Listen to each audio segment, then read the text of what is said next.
வணக்கம் உறவுகளே. அதுக்கு முதல் இங்கே பாருங்க அப்படி எங்காலையும் பாருங்க. நான் இப்போ எங்கே நிற்கிறேன்னால் உங்களுக்கு வடிவாக என்ன விஷயம்ன்றதை வடிவாக சொல்லணும். இப்படி இங்கே பாருங்க, இந்த நிலங்கள் எல்லாம் பாருங்க எப்படி வறட்சியில் எப்படி பாருங்க. இதெல்லாம் ஒரு குளம். நான் குளத்துக்கு நடுவில் நிற்கிறேன். என்ன விஷயம்னு சொல்கிறேன். கொஞ்சம் தண்ணி நிற்குதுங்க குளத்துக்கு நடுவில், ஒரு கொஞ்சம் தண்ணி நிற்குது. அங்கால பார்த்தீங்கன்னு சொன்னால் கொக்குகள் கொஞ்சம் இருக்குது, காகங்கள், நீர்க்காகங்கள் கொஞ்சம் நிற்குது. ரைட், வறட்சி இந்த கொடூரம் உங்களுக்கு தெரியுது. பாருங்க அங்கால ஏரியா எல்லாம் உங்களுக்கு தெரியும், உங்களுக்கு ஏற்கனவே காட்டியிருக்கிறேன். ஓகே, என்ன விஷயம் என்று சொன்னால், இப்போ சில இடங்கள்லாம் இலங்கையில் வறட்சி இந்த கோர தாண்டவத்தை பார்க்கக்கூடிய மாதிரி இருக்கும். அந்த அளவுக்கு நிறைய இடத்துல தண்ணி இல்லை.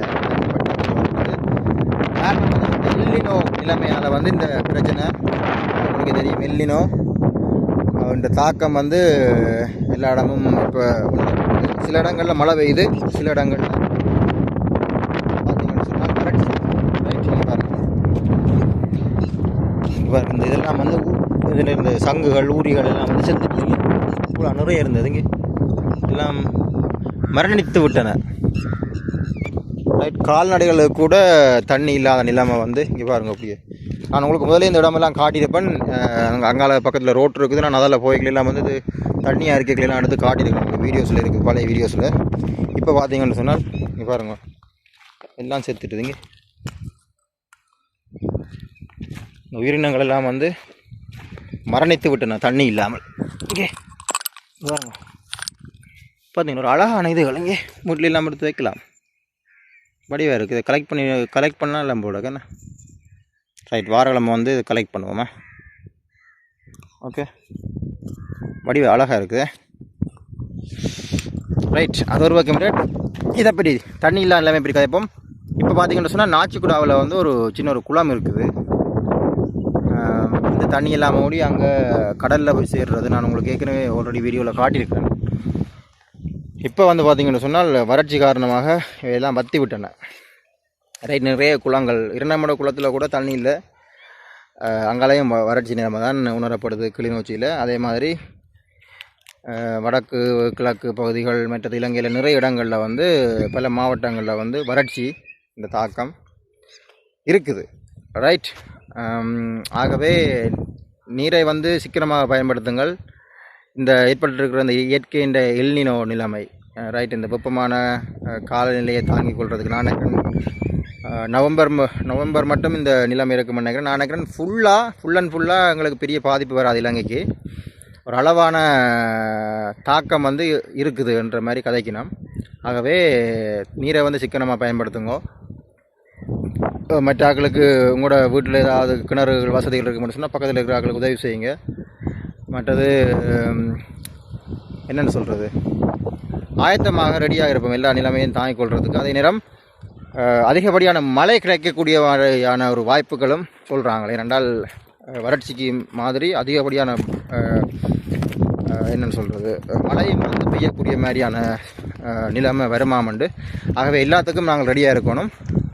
ரைட், குளத்து நடுவில் நான் நடந்து வறட்சி பாருங்கள். இதில் எல்லாம் நிறைய பறவைகள் நிற்கிறது. அவைகள்லாம் இப்போ காணேன், ஒரு மரம் மட்டும்தான் நிற்குது. ஏன்னா தண்ணி இல்லாமல் அப்புறம் நிற்கிறது. குடிக்கிறதுக்கு எல்லாம் வேணுமே அதுகளுக்கும். இப்போ பார்த்தீங்களா நாணல் மரங்களை பாருங்க,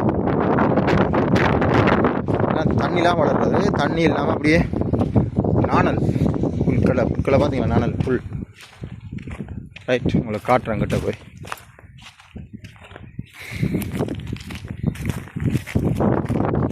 அப்போ இதான் இந்த வீடியோ உறவுகளே. அப்போ அவங்களுக்கு இந்த வறட்சியின் வெளிப்பாடை காட்டணும் பண்ணுறக்காக தான் இப்போ இறங்கி வீடியோ எடுத்து போகிறேன். நான் இப்போ யாழ்ப்பாணம் வலிக்கிட்டேன். நானல் ஒத்துருக்கு. வா நானல் பாருங்க, நானல் இந்த விளையாட்டை அதில் பூவை பாருங்க எப்படின்றீங்க. வா இதானப்பா இயற்கை. ஐயோ மொத்தத்தில் நம்ம இருக்கும்.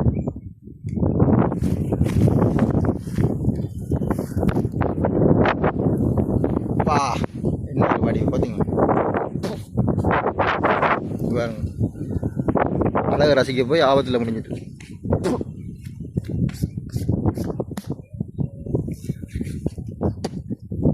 கவனமாக இருக்கணுமே, வந்து எப்பயும் ஆபத்து சொல்கிறாங்கன்னு தெரியல.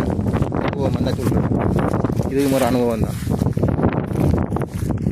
ஓகே, நீரை சிக்கனமாக பயன்படுத்துங்க. வேறு என்ன, பயங்கரமான வெயில் உண்மையாகவே யாழ்ப்பாணத்தில் கிளிநொச்சியை விட பயங்கரமான சூடு வைக்க வாகனங்கள் மற்றது என்னது அங்கே வந்து எல்லா இடமும் இப்போ அபிவிருத்தின்னு சொல்லி நிறைய மரங்களை வெட்டிட்டாங்க. எல்லா இடமும் ரோட்டு வைக்க இதெல்லாம் நிறைய பிரச்சனைகள் யாழ்ப்பாண பக்கம். நல்லா தண்ணி குடியுங்கோ, குளிர்பானங்களை தவிர்த்து கொள்ளுங்கோ. பிள்ளைகள் எல்லாம் கவனம், சிறார்கள் நல்லா தண்ணியை கொடுங்கோ, இளநீர் வேண்டி கொடுங்கோ. ரைட், நல்ல பழங்கள் சாப்பிடுங்க. சொட்டான சாப்பிட்றத சொட்டான சாப்பிட்றத சாப்பிடுங்க. ரைட், ரோட்டுக்கு இங்கால பக்கமும் தண்ணி இல்லைங்க, இங்காலே நாளல் இதெல்லாம் ஃபுல்லாக தண்ணி நிற்கிறாங்க. எல்லாமே காஞ்சி கருவாடாக போயிட்டு. ரைட், வேறு என்ன வெளிக்கிடுவோம்.